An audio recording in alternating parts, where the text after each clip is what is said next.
සුබ දවසක් ඔයාලා හැමෝටම.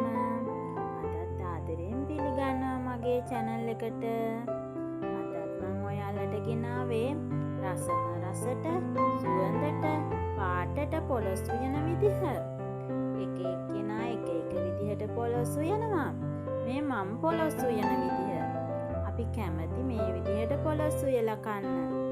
ඔයාලත් මේ විදිහට උයලා බලන්නකො රසයිද කියලා. ගොඩක් අය හිතාගෙන ඉන්නේ පොලොස් උයන එක හරි අමාරු දෙයක් කියලා. එහෙම නෑ අනේ. හරිම ලේසි. උයන්න පුරුදු වෙන අය, අලුත විවාහ වුණු අක්කලා නංගිලා මේ කියා දෙන්නේ ඔයාලට. බය නැතුව මේ විදිහට උයන්න. උයලා මගේ FB page එකටත් දාන්න. ඔන්න කතාවෙන් කතාව අපි පොලොස් ගෙඩියකුත් කඩාගත්තා. පස්සේ මේ පොලොස් ගෙඩිය මේ විදිහට කපා ගමු. කොස් පොලොස් කපනකොට හැම වෙලාවෙම වගේ අත තෙත්ව තියාගන්න ඕනේ. නැත්නම් කොහොල්ලා ගෑවෙනවා.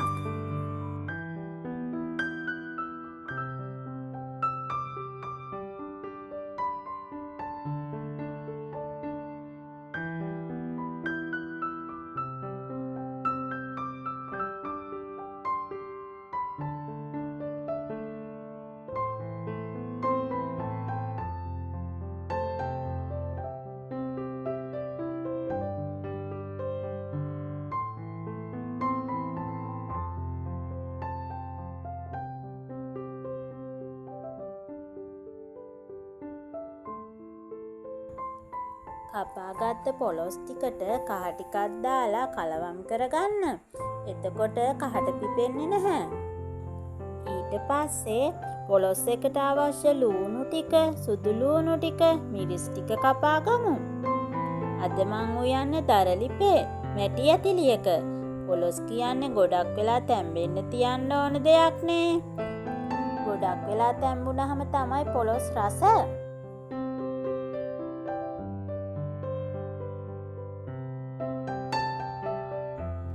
දැන් ඇතිලිය ලිපේ තියලා තෙල් ටිකක් දාගෙන සුදු ලූණු වලින් ටිකක් දාගමු. ඒක ටිකක් බැදීගෙන එනකොට ඒකට මිරිස් කුඩු දාගන්න. මම පොලොස් ගෙඩි දෙකක් උයපු නිසා මිරිස් කුඩු තේ හැඳි 5ක් විතර දාගත්තා. ඊට පස්සේ 3-5 කුඩුත් දාගන්න. මං තේ හැඳි 2ක් විතර දාගත්තා. මම හැම වෙලාවෙම මිරිස් කුඩු දාන ප්‍රමාණයෙන් භාගයක් තමයි 3-5 කුඩු දාගන්නේ.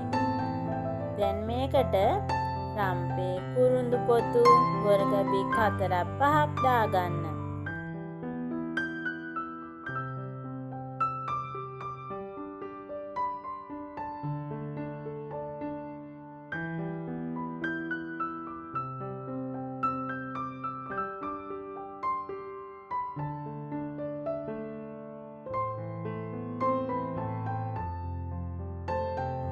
ඊට පස්සේ අපි පොලොස් කෑලි ටික දාගෙන දියකිරි ටිකක් දාගමු.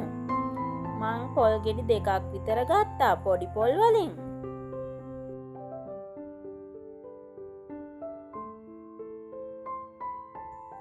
දැන් අපි කරපිංචා ටිකයි, ඉතුරු ලූණු ටිකයි, උළුහාල්, ගම්මිරිස් කුඩු තේ හැඳි 2ක් විතර දාගමු.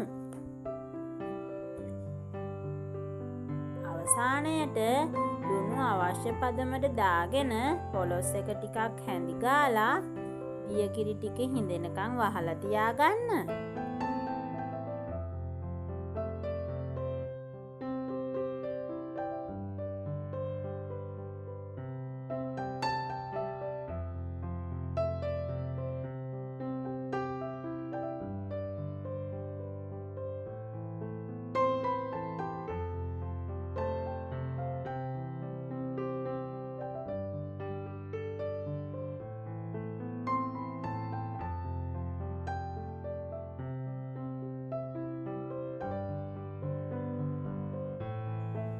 දියකිරි ටික හිඳුනට පස්සේ ලුණු මිරිස් බලන්න.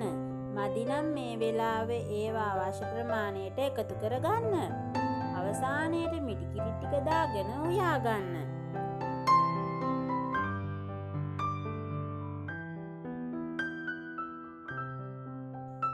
දැන් අපේ පොළොස් ඇඹුල ලෑස්ති.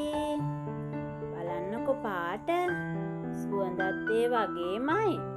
රසත් ඉතින් හිතාගන්න පුළුවන්නේ නේද? එහෙනම් මම අදත් ගිහින් එන්නම්. ආයෙ ලස්සන වීඩියෝ එකකින් හම්බෙනකම් පරිස්සමට ඉන්න. මාව සබ්ස්ක්‍රයිබ් කරන්නත් අමතක කරන්න එපා.